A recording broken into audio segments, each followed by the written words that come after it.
E antes de começar o vídeo nação, eu quero dar um recado para vocês. A Zimo Esportes, a melhor loja em qualidade e preço, está conosco e com ofertas incríveis. Na Zimo Esportes vocês encontram o novo manto de 2024 e também camisas retrôs do Mengão. Vocês inscritos do nosso canal têm 5% de desconto em qualquer manto.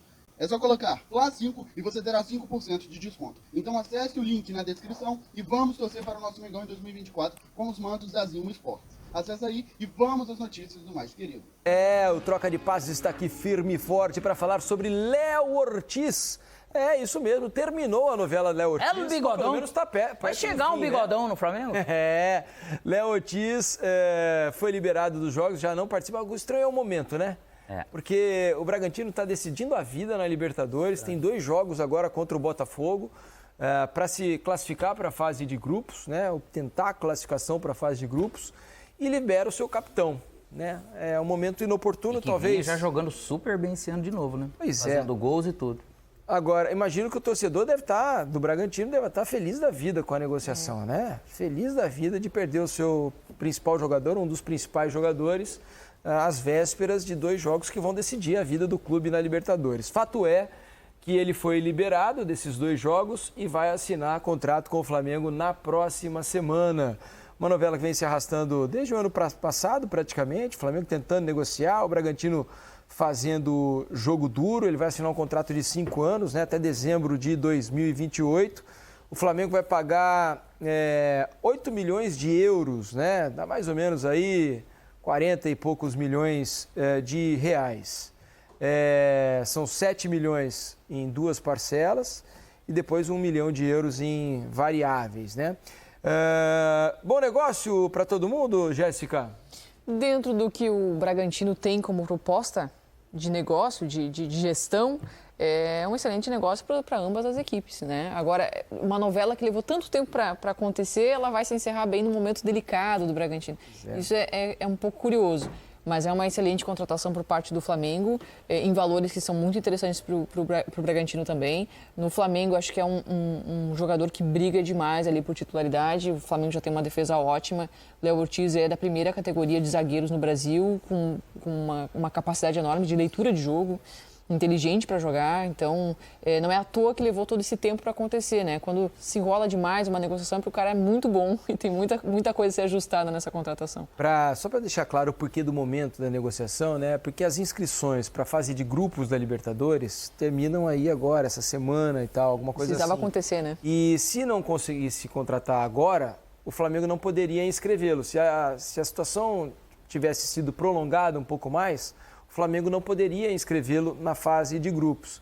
Então, era o que tinha. O Bragantino, né, fica um pouco de mãos atadas, o jogador gostaria de ir, o Flamengo pagou ali o que o Bragantino conseguiu aceitar, né, o que o Bragantino queria minimamente ali para liberar o jogador. Então, o negócio saiu. Pior para o time do Bragantino, então, que não vai ter Léo Ortiz, mas para o Flamengo a notícia é boa, porque trata-se de um grande zagueiro, e vai se juntar a outros 3 ótimos zagueiros que o Flamengo tem, né?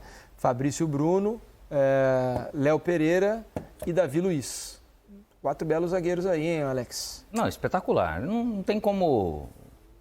Acho que o Red Bull Bragantino não teve como segurar, né? Óbvio que não, queria. E aí, realmente, ele acaba sendo muito bem recompensado por isso. E jogar no Flamengo, uma oportunidade de jogar no Flamengo, o Ortiz não quis também perder. E o Flamengo faz super bem. Eu acho que faz um investimento também despreocupado, porque realmente ganha mais um grande jogador para um grande momento. E o Red Bull Bragantino vai atrás, obviamente, de outro zagueiro, como tem no mercado. Difícil encontrar já com essa segurança. Não é fácil, porque todos bons ou grandes jogadores, eles têm seus valores. Mas no final de tudo, pelo jeito, acaba realmente ficando bom para ambos. Esportivamente, é lógico que quem ganha mais é o Flamengo. O Flamengo entra em campo nesse sábado, né? Portanto, amanhã ou hoje, né? Porque já passamos da meia-noite, às 4 da tarde, contra o Madureira. Para o Flamengo, o jogo não tem assim uma importância muito grande, né? Ainda está em jogo o título da Taça Guanabara. O Fluminense tem 3 pontos a menos, o Nova Iguaçu também, né? Os 3 têm possibilidades. mas o campeonato pode ser decidido no saldo de gols. Para isso, o Flamengo tem que perder o jogo do Madureira, o Fluminense vencer o Botafogo e ainda tirar uma diferença aí de 5 gols de saldo, né, para o Fluminense ser campeão. Para o Nova Iguaçu ser o campeão, tem que torcer para o Flamengo perder. 11 gols de saldo, é verdade. Eu estava olhando aqui os gols pró, 20-15. Não, está 19-8. Então são 11 gols de saldo que o Fluminense precisa tirar, porque o Flamengo só tomou um gol no Campeonato Carioca. O Nova Iguaçu precisa de uma missão ainda mais difícil, né? Vencer o seu jogo. O Nova Iguaçu joga contra o Volta Redonda fora. O Flamengo precisa perder e o Nova Iguaçu precisa tirar um saldo de 15 gols em relação ao Flamengo. Ou seja, o Flamengo será o campeão da Taça Guanabara, a não ser que tome uma goleada do Madureira e o Fluminense vença também o Botafogo por um placar bastante elástico. Vamos mostrar o provável time do Flamengo para esse jogo contra o Madureira, a provável escalação.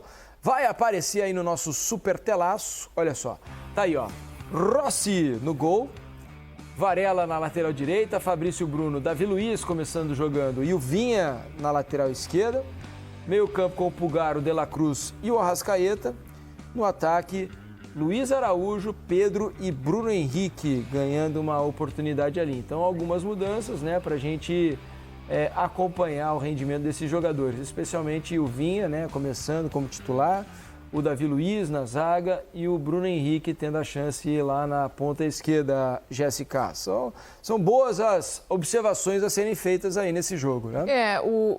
E acomodando um De La Cruz que atua melhor quando está no meio-campo. Pelo menos o que a gente viu, por enquanto, do De La Cruz no Flamengo, ele atua melhor na segunda função do meio-campo do que aberto pela direita, mesmo que ele feche para fazer a construção ali junto com a Arrascaeta. Acho que ele vai precisar de um processo mais longo, de insistência por ali, para ele pegar justamente as funções que ele precisa executar ali dentro de campo. Ele me parece mais confortável dessa forma que ele vai ser escalado.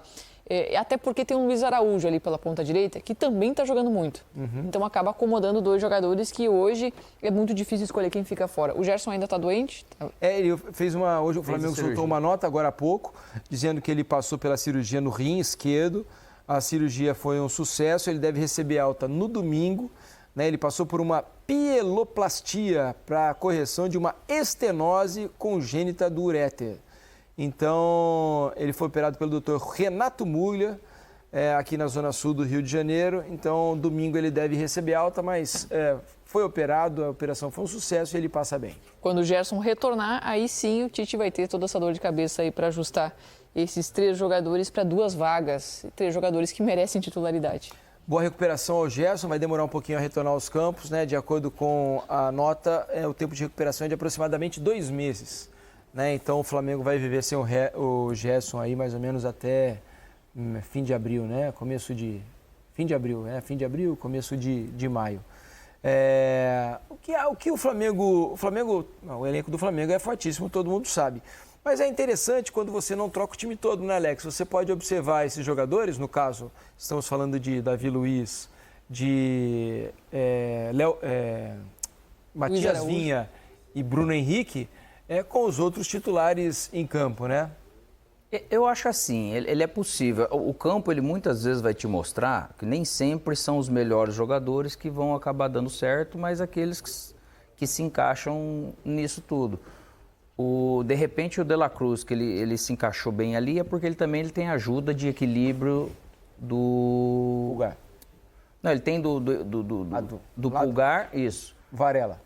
Arrascaeta? Tem do Varela e do Luiz. Luiz Araújo. Do Luiz Araújo. Então você cria um equilíbrio deles. Ele pode flutuar como antes ele vinha flutuando. Só que esse lado realmente direito do Flamengo, mesmo tendo o Pulgar, mas era só ele aqui com o Varela ou com o outro lateral, dava muita oportunidade, muita distância de espaço para esse adversário jogar pelo seu lado esquerdo. Então, no restante, ele se equilibrou melhor dessa forma. E por isso ele acabou produzindo mais. Não é que ele vinha produzindo mal, mas ele, defensivamente, ele produzia também um pouco menos. Ganha-se a questão da questão do Vinha e o Bruno, cara, ele qualquer lateral que for jogar, estando com o Bruno também, que também joga um pouco mais por dentro, vai ter um corredor um pouco maior para ele poder apoiar. E o Vinha, com toda essa experiência dele também, que tem junto com a qualidade. Jogador.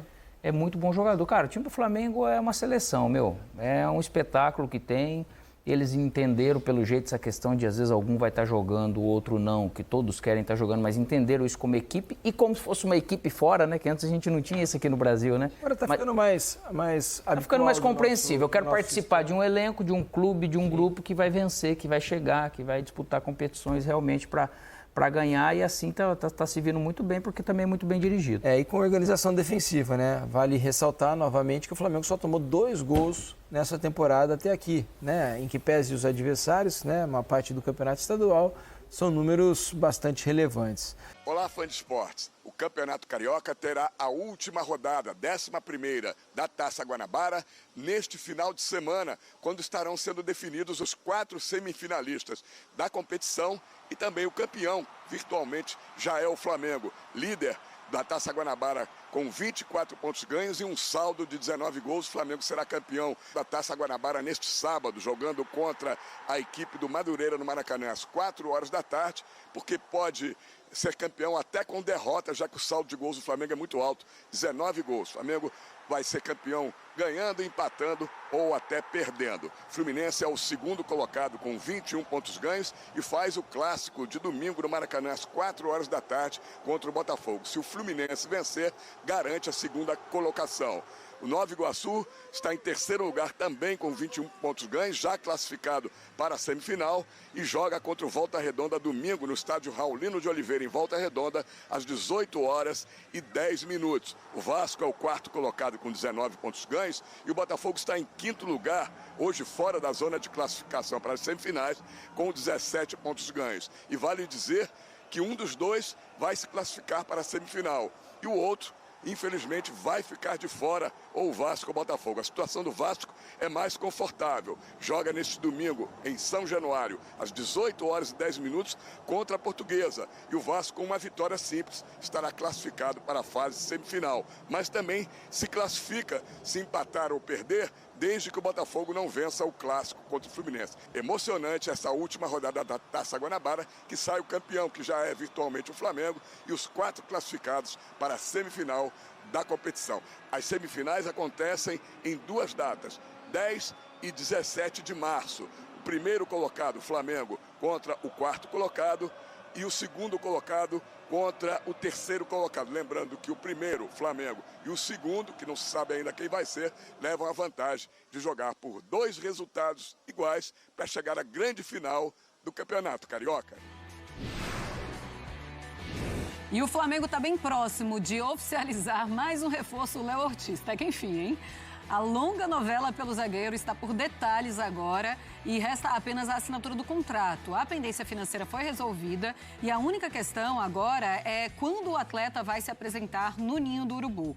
O Red Bull Bragantino quer contar com o defensor para os duelos contra o Botafogo, que é na próxima quarta-feira e no dia 13 de março, pela terceira fase da Conmebol Libertadores. Existia ainda aquele medo do Flamengo, se poderia depois contar com o atleta ou não, como poderia resolver esse problema. O Flamengo conversou com a CBF, o aval está dado. Então o Flamengo agora vai poder colocar o Léo Ortiz para jogar a Conmebol Libertadores a partir do dia 1º de abril, André. A corda vai esticando. Eu acho que demorou um pouco mais do que a gente imaginava, o próprio Flamengo e certamente o Léo. Essa situação em que ele deixou claro que queria jogar no Flamengo, as pessoas do Red Bull Bragantino sabiam da vontade dele, ele continuou agindo e atuando profissionalmente, o Flamengo esperando, aí a corda puxa, estica daqui, o Red Bull Bragantino não tem obrigação de fazer favor a ninguém, nem de dar presente para um clube que ele considera adversário, concorrente, e de fato é, mas as coisas normalmente acontecem assim. Eu achei só que demorou um pouco mais, mas tudo bem. Esse problema teórico, né, em relação à utilização do Léo Ortiz pelo Flamengo precisa ser esclarecido mesmo. O Flamengo não poderia correr riscos e se há autorização para tal, não há problema nenhum, né? É uma situação resolvida às claras diante de todo mundo, mesmo porque seria muito ruim, principalmente para o Léo Ortiz, né? Ele seria o principal prejudicado. Imagina, né? Ficar sem uma Libertadores quando ele estava. Estar em 2 clubes na Libertadores.